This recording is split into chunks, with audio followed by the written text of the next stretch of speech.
Excuse me, Papa. Agad-agad, gusto mong kunin si Tinay? Kailan pa? Ngayon ko lang makakasama ang apo ko. Kaya please. Don Miguel, hindi naman yata ganun kadali yun. Hindi talaga ganun kasimple yun. Sa kondisyon ni Tinay, hindi naman pwedeng basta baguhin yung mga nakasanayan niya. Kailangan kasama niya yung pamilya. Pero, pamilya rin niya ako. Masasanay din siya sa akin. Sa tingin ko, ito ang gusto ni Lorna.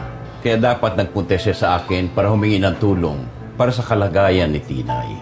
Kaya alam niya na maibibigay ko ang lahat sa bata kung ano man ang kailangan niya.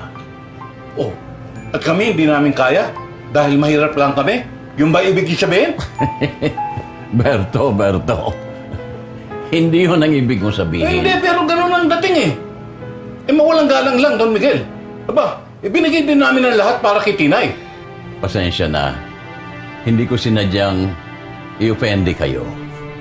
Don Miguel, hindi man kami mayaman sa pera, pero pinuno naman namin ang pagmamahal ang buhay niya. Please, excuse me. Papa, let's just go. Come on. This is not the right time to talk about this kind of things. Diba? Nanay, nag-aaway po ba kayo? Ayoko na po ng away. Sama na po yun. Hindi. Ayoko na po ng away.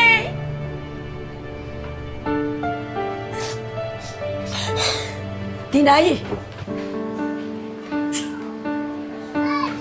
Tinay!